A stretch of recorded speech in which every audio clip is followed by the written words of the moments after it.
gonna win. Long as you're happy, you're always gonna grin. You get out what you put in. You get out what you put in. Never gonna lose, never gonna win. Long as you're happy, you're always gonna grin. You get out what you put in. You get out what you put in. You get out what you put in. Yeah, we got Rebecca. Hello. Hello. How are you? How are you? I am dandy ho. How are you? Dandy ho. Is that something you say regularly? Yes. Oh, I am fantastic. from the north. So Right. Okay. So one of my sayings is fine and dandy. So someone says to me, "How are you doing?" I'm fine and dandy. And so I sing with a guy called Will Vine. So we've now got a band called Vine and Dandy. I like that. And so yeah, so yeah. I've never. What is it again? Dandy ho. Dandy ho. Brilliant. Oh, I'm glad you're dandy ho today. No, look, I reckon you're dandy ho because we've got a fan club here. So people are waiting already. So Michael is there and Catherine Vincent. So yeah, look at that. What a mid-school holiday week treat. That's brilliant. And without fail, Pavel's here as well. He always, yeah, I can't believe it's Wednesday already, Pavel. Where's the week gone? Where has the week gone? So there might be some people out there, Rebecca, who do not know who you are. So come on, tell us all about you. Okay. If I was to try and summarize, and this is actually really difficult to try and summarize. So I am a business owner. I'm an entrepreneur. I'm a chartered accountant. My aim in the day-to-day is just to make other people's lives easier. So I, spent many years in practice and industry before deciding to open up my own accounting firm, Accounting Made Easy. And that's it. We're a human first firm, digital second. And I'm also the founder of Rebecca's Finance Tutorials, where I try and give as much free guidance as I possibly can through video content on YouTube, TikTok, Facebook, pretty much everywhere, essentially. Brilliant. And that's what I want to be. I'm just sort of like quickly scanned your LinkedIn profile. You're looking at your history. You're older than you look. That's what I'm trying to say. Yeah, oh, that's kind. Yeah, absolutely. So we're talking about AML. So for those of us that don't know what AML stands for, and it's not Aston Martin Lagonda, which is a flash car brand. No. So what is it? What is AML? So AML is anti-money laundering. So it's essentially for us bookkeepers and accountants, it's a set of rules and procedures that we've got to follow and make sure that we're adhering to when we're working with clients. Yeah. So I used to work in financial services. I don't know if you knew that. And so I used to work for an insurance company, and I used to collect premiums. And so anti-money laundering has been in it a long, long time because we'd get people wanting to invest money. And so all the alarm bells would ring if they turned around and said, "Oh, I've got 10 grand I want to put into a bond," because they'd put the 10 grand cash into a bond and then they'd cash it next week and the money was clean. And so we were all aware of it. And that's, I hate to say 3 years ago. So yeah, anti-money laundering has been around an awful long time. But I'm guessing it's a little bit tighter than it used to be back then. Yeah, there's, I've been dealing with AML now for, as you say, a while, 15, 16 years. And I think I was really lucky because I started off my career in accountancy practice where we had really strong controls, and procedures set in place that we would follow for every single client. And obviously that would change depending on size and industry, etc. But it was always almost drummed into us that this is the way that you approached a file or a client before you even got started on the work. And nowadays, things have changed in the last 5 to 10 years dramatically. So in some circumstances, and they're going to continue to change. And I think that's a common misconception about AML, that it's not this one-time thing. It's going to continuously change because we're trying to keep up with the criminals, etc., and all the digitization of things in the background. So I think it's that. So yeah, I'm on a bit of a mission this year to break that down for others to understand better. Yeah, and so it's the ramifications, isn't it? What if you mess up, what are the ramifications if you're running a firm? you could end up in jail. You could end up in 14 years in jail. You could end up in 5. You can have massive fines that are, up to £1 million. Reputational damage, etc. That goes with it all. And they, they really do take a look at it as this, of all the fines, etc., sanctions that could happen, penalties. This is as serious as it gets, because you're not just dealing with AML, you're dealing with other horrific crimes, such as, in the background of AML, it might be linked to human trafficking, or it could be linked to drugs and all sorts of things, terrorism. So it's very, very serious, and they take it. So, and that's why I think I try and put as much into giving that guidance or pointing people in the right direction as possible, because when you first start looking at AML, particularly, if you're just coming into the industry, or if you've changed from a different industry and you think, okay, well, I want to set up a bookkeeping firm and work around my family, etc., and have that work-life balance, all of a sudden, sometimes it feels like you've been slammed with this big red book that you think, hang on, I didn't realize there was all of this too that goes into it. So there is there's a lot to cover. But I think the more we talk about it, the better. No, I didn't realize it was you could end up in jail for 14 years. That's shocking. That's shocking. I'm thinking, I watched a drama series the other day where someone ended up in jail for a real misdemeanor. And they were going to be in for a few weeks, a few months. It wasn't huge. It wasn't 14 years. But then, the drama was dramatizing how bad it is in the prisons and stuff like that. Just and this poor woman, her life was over because just because there's tiny little misdemeanor. And I know it's a drama and what have you, but yeah, you're running an accountancy practice. You're helping you said at the top of the show that you love helping people. I've not met, tell me if I'm wrong, I've not met one accountant or bookkeeper who doesn't like helping people. I think that's why we go into this business. And Absolutely. so someone comes in, oh, I can do this, and oh, I can do that, and I can help you. That's fine. That big bag of money, yeah, that's fine. And it's all like, whoa, hang on a minute. I could get a criminal record for this. And so, like you say, big red book and slaps on the wrist and all kinds of warnings. Can it be easy? I think that's an interesting word, because you can make it easier for yourself. Okay. Definitely. I think there's safeguards and there's red flags that you can be aware of. But I think, unfortunately, even more so now, the people who are doing these things are knowledgeable. They know the system inside out. They know what they're doing. They know their rights, etc. And they're very intelligent in the way that they do things, in some circumstances. So I think it's a worry, and yes, it's difficult to keep a track and keep on top of AML. But I think the more you read into it, the more you immerse yourself into it, the more you listen to others, and you listen to the likes of like David Winch, who talking about AML and his background and his experience. The more you listen to that, the more you think, okay, I might not have looked at it that way previously, but now, I can see those red flags, or I'm aware of what I need to be looking out for, or, let's look at this training a different way with the staff and get them immersed in it in a different way. So I don't think it'll ever be easy, but I think you can make the process easier for yourself, definitely. But it's one of those things that you cannot put your head in the sand and think AML is going to go away. It is not going to go away at all.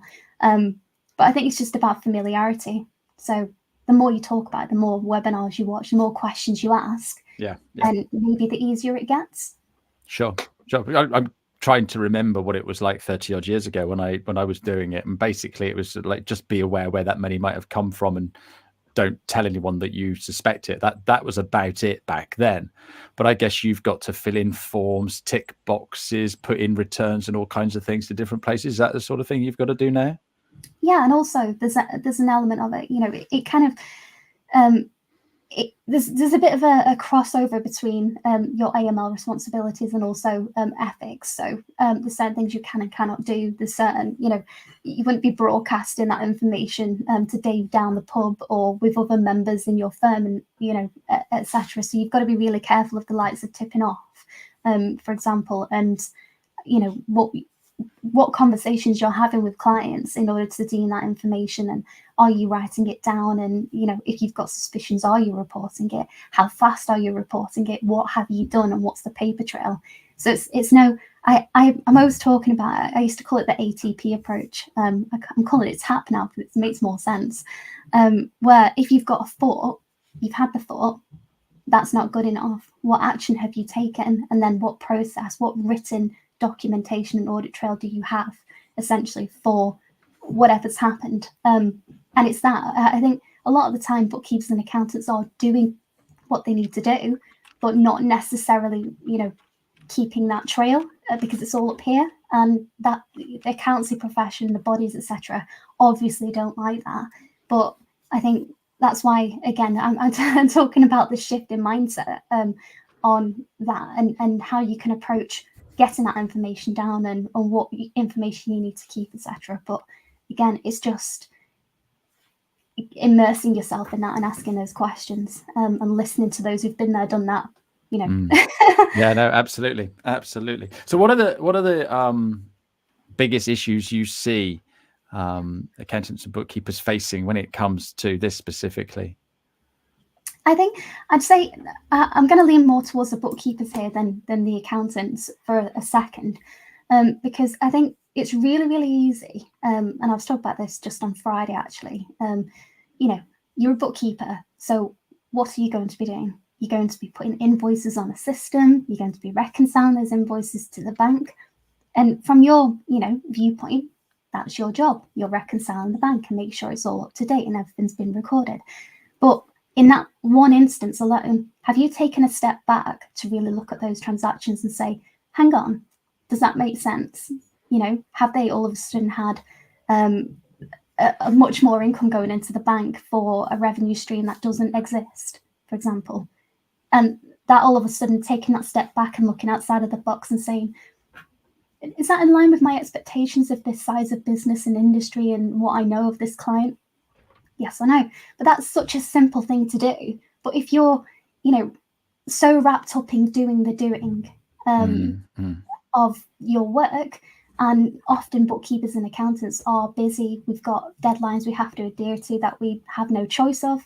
There's no if, buts, coconuts, VAT deadlines, etc. So it's really easy to just continue doing the work and not really looking at the whole picture. Accountants, I'd say, are in some way, when you have a set of year-end accounts, you're looking at comparability, etc., as part of your job. But a bookkeeper might not be doing that as part of their role in some circumstances. I'm just being really general here. So I think, just taking that step back, whether you are a bookkeeper or an accountant, is really, really important. But sometimes I think we don't do that just because of the deadlines and client work, etc., that we need to do. I think just highlighting that alone is important. But until somebody says that to you sometimes, and you think, hang on a minute, I didn't think of it that way, or approach it that way, then you're not going to know. That's where I come in this year, where I'm just trying my very best to break down those barriers and maybe give you a different way of approaching this. Yeah, no, perfect. No, so I'm just thinking, I've gone on a bit of a spending spree with my credit card, and then the bank will message me and say, "Is this you?" Or we've noticed some unauthorized, some unusual activity. And they're using AI and all kinds of algorithms to keep an eye, so that I don't get defrauded. It's like, oh yeah, I've just booked a holiday, that's fine. But some people sort of like, no, it wasn't me, and you were being scammed. Is there any sort of AI that is now built into some of these bookkeeping programs that will turn around to whoever's doing the books and say, hang on a minute, that looks a bit out of the norm? Is that coming? Is that something you'd like to see? Yes and no. Those things do exist. So in terms of, you've got, let's just say Zen and disposition for one. So, when you're doing a VAT return and you can see anomalies in a VAT return that might come up on that piece of software, or, such an invoice, has come in that's been categorized under general expenditure, for example, you might think twice and think, well, why why is that general expenditure? What does that relate to? We shouldn't really have anything under general because it'll be subscriptions, insurance, whatever. Things like that. So yes, they can. And also, there's other software for, forensic accountants, auditors, all the rest of it. But the reason why AML, in my opinion, cannot be so systemized is because you cannot take one job and copy and paste that procedure and the way you go about it to another job necessarily, because you've got other risks involved, like the size of the business and the transactions that are being undertaken. Are the, where's the geography? What's the client's sort of supply chain, etc. You've got to take all of that into account. So it's very difficult, to have a system or software that's going to identify this for you or make that easier. And sometimes I think one area that I do my very best to help with, but it's not something that you can give, and it's not something you can just read up on paper. I think we're really, really good in our industry, reading articles or joining webinars, etc., and we try and get involved. But sometimes you need to have that experience of that industry to know when a red flag has come up, or something that just doesn't seem right, or it's different, or you've worked with, let's just say, the hotel sort of industry for years on end, and then you work with another business and their transactions seem very different to all of the others you've worked with for 20 odd years. Then you would think, I don't like this. Maybe we need to ask some questions or look at this a little bit in more detail. So yes and no is, I guess, the answer. The tools are there, but I think those with more experience in a set industry will know more of the red flags. Yeah, absolutely. No, good answer. I've got loads of comments and questions coming in, so I'm going to go to the audience. So thank you very much indeed. So basically, bottom line is Catherine's saying just keep your guard up. So yeah, great advice. Right. So Suzanne is saying, you're talking at Fab, which is a festival for accountants and bookkeepers, which is run by Accounting Web. You're talking there. All right. Will you record it? Because she's unable to make it. Oh, Suzanne, what a shame. Go on. Are you going to be able to record it? I don't know is the answer to that. I will find out if that is the case. But there's no reason why. I guess. Yeah, I'll find out. Most of these things these days are recorded, aren't they? Yeah, they for are. those that can't make it, Yeah. if you've registered. So I'll ask that question. I presume so, but I can't say 100%. That's exciting. That's exciting that you're actually talking. Hey, how cool is that? I know. I know. It's crazy, actually. So wait. What? No, it's not. It's not crazy. You know what you're talking about. People need this advice. It's a festival for accountants and bookkeepers. Hey, there's going to be standing room only. Yeah. Do you get nervous? Do you know? I always get this question. I don't think there's ever going to be a point in time that I don't get nervous, and it's more. I think it's not the nerves of talking in front of people that gets me. It's more. I think everybody gets a little bit of imposter syndrome to some degree of, what am I doing running a podcast? How on earth? Someone's going to find me out. Yeah, I know exactly how you feel. Yeah, but I don't know. I have a switch where, I give myself 2 minutes to panic about anything, whatever it is, whether it's talking on stage, webinars, like you say, talking to client, whatever it is. And then I go, stop, right, get on with it now. And I press a button and I just do my thing. Fantastic. Talking of recording, Nabil is saying, are we recording this session? Yes, because it's live on LinkedIn and it's going to YouTube. It'll always be there to find. On my YouTube channel, it's easier to find because you just go and find all the live recordings. So you can go and watch that, Nabil. And you're saying here that AI is good, but relying on AI is dangerous. Yes. Yeah, we shouldn't rely on this stuff. We should. Right, hang on a minute. That doesn't make sense. We had a conversation again just this Friday gone with a group of bookkeepers and accountants about reliance on these systems. And again, this Tuesday yesterday. I don't know where this week's gone. Because again, I think nowadays, you're so caught up with the software and, all the bells and whistles of the things that these things can do. And they are powerful. They are really powerful. again, show my age, but going back, I had the red books and I was adding up and cross-casting, etc. Before there was zeros and QuickBooks. And Sage Desktop 50, Sage Line 50 was the only piece of software that most accountants had around that time, that I spoke to, definitely around here. So I think I come from a different generation in some ways, that I don't fully trust software. I don't think I ever will, because, you know, my partner actually works in sort of the software space, and I hear things or, you know, read articles and think, wow, how much reliance can we place on them really? And when there's a reconciliation in a particular software, how accurate is that? Or should we be doing our own checks on top? So I lean more towards this side of the fence, where I think AI is fantastic. It's a great tool, but there should be these procedures and policies in the background. Yeah, cool. A question from Pavel now. Is the anti-money laundering work not more responsibility of crime investors from prosecution office instead of piling this on the poor accountants and bookkeepers? I'm just asking whether it is not a usual example where responsibility of governments is being channeled to private sectors or schools or GPs. I'm not listing the examples, but I hope it's clear what I mean.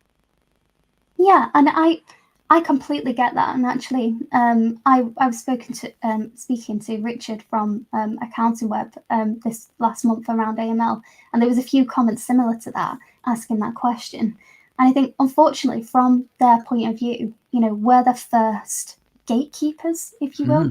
You know, we're the ones that are going to spot if there's anomalies or differences. So there is a reliance on us to that degree. But AML isn't something new, as you said. It's been around for decades, and it's not going to go away. And if anything, in my opinion, I think it's only going to get even more stringent as time goes on. So I think it's one of those things that I don't want to say the word accept, but I think to some degree that it's not going to go away for us, and we just need to find a way to be able to do that, and also be able to provide clients with the right level of service at the same time. Yeah, but on the other hand, we all want a nice society to live in, so we're all doing our part, aren't we, Rebecca? Yeah, and again, this isn't specific to bookkeepers and accountants. It's in, you say, the insurance industry, it's in hotel leisure, it's in banking, it's pretty much everywhere at this point. So we're not being singled out. It's just that our accountancy bodies have a duty also, and need to make sure that we're doing what we need to do. So I know it's a time burden, and I know it takes time to do it correctly. But again, from my point of view, I'm at the point where it is what it is, and I have to do these things to safeguard myself and also my company, and also make sure that I'm adhering. So, yeah. And so what Catherine's saying is, we see the transactions. And so you because you're there at the coalface, aren't you? You're like, right, okay, I know exactly what, that isn't right. I should be doing something about that. Yeah. Go ahead. Sorry. So I was gonna say. So how do you actually help accountants and bookkeepers? Because you just parachute in and do wave a magic wand. What do you actually do? How does your work end up being happening? Yeah, so this is something that actually grew quite organically. So when I decided those years back that I wanted to open my own firm, it was, okay, I'm going to get the clients through the door, and I'm going to serve the clients, and I'm going to have a standard practice. I didn't really think further than that. And it's kind of grown organically in the last 3 years, where bookkeepers and accountants will come to me to ask me to help them set up a process, to help them set up a particular service, to answer questions. It could be around AML, or it could be pointing them in the right direction, or it could be technical, where they're not getting the answers where they need to. So they'll ask me a question. Again, I'll point them in the right direction with guidance and talk them through the actual doing of what needs to be done. So it can be really anything. And I think that's what makes my day-to-day so interesting, that I get to work with so many different people from different aspects. One project that I'm being involved with at the moment, which is something that I love, that I don't talk about enough, is I'm building essentially an Excel workbook for a different type of profession where it's going to be all automated, singing and dancing. And I love that. I love Excel. Well, you would. You're an accountant. So yeah, I get involved on all aspects. And it's not just bookkeepers and accountants. It's coaching other firms or other business owners that are not in our space too. But what I really like about that is that, you know, I think we always think that bookkeeping and accounting is quite different in some ways, as a business, you know, as a business owner. But actually, when you're looking at some of the other different types of businesses, you start to see, you know, almost a picture puzzle coming together, and you think, I can apply that over here actually. And it's what most business owners should be doing. So it's nice to be able to bring that to the bookkeepers and accountants from a different perspective. No, brilliant. With what you do, what sort of tips have you got for accountants and bookkeepers that they could be doing right now? I'd say, so I have a saying that, again, I don't say it enough, is keep everything simple, stupid. And Yeah, the KISS method. Yeah. I mean it as well. So, you know, if you're looking at procedures or you're looking at how you do a certain job, keep it really simple, because firstly, if you come back to that in a month's time and you've overcomplicated the process, you're going to spend so much time looking at it going, what the heck did I do? And you're going to be wasting that time. But the other thing is, once you've really nailed a process, and you've got that right, at that point, if you are looking to grow, then you can bring in subcontractors, employees, etc., to follow that process, get them to review it, and keep adding to that process and making it to the point where it's so streamlined and your business is running like a well-oiled machine, essentially, and keep applying that. So in everything, whether it's reconciling a bank, or it's how you deal with a client, or how you onboard a client, or how you talk to people, or if you're offering a certain service, try and standardize that, but make it as simple as you possibly can. Simple for the clients to understand and you to understand. And that would be my number one tip. Nothing has to be so complicated.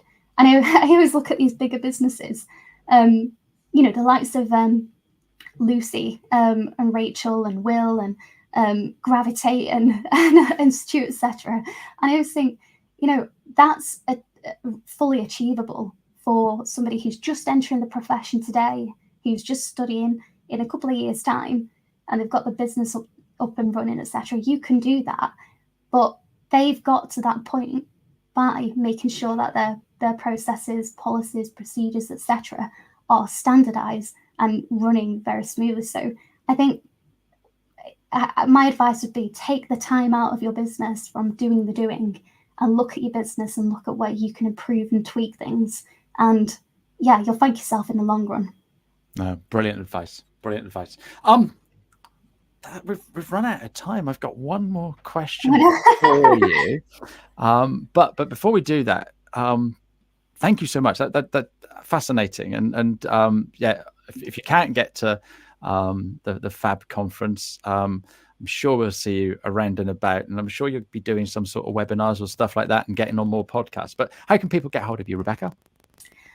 So on LinkedIn, obviously you'll find my contact details here, but also on the YouTube channel. So that's now called Rebecca's Finance Tutorials, formerly Miss Finance Tutorials. TikTok, I'm on there. Also Facebook, you'll find me in numerous groups across the board. Just type in my name and you'll find me, pretty much. But yeah, otherwise, my email's missfinancetutorials@gmail.com if you want to ask questions about anything. I am an open book, so if you've got a question, I'll always do my best to help you if I've got the time to do so. Fantastic. So yeah. Awesome. Right. So before I ask my final question, I'm just going to go to my guest next week. It's an exciting show next week. I can't wait for next week. I got Tom. Okay, we're going to be talking about AI, but also next week at about 10 to 1, I've got a big announcement. I am so excited. So I'm going to be sharing some exciting news. I've been working on this forever, but yeah, we'll be talking about that next week. So, Rebecca, my last question to you. When you were at primary school, little girl with your little pigtails and whatever else, running around the playground. What did you want to be when you grew up, when you left school? Oh, do you know, you're not going to like my answer, I don't think. No, there is no right answer. There really isn't a right answer. I heard from a really young age that accountants make a load of money. That was what I heard. I don't know where I heard it from, but I heard it somewhere. And I always said to my mum, I want to own my own business, but I actually wanted to open my own little bakery. And my mum said, well, in order to do that, you need to have some kind of business acumen. So why don't you go be an accountant and learn how to run a business? And I said, great, I'm going to do that.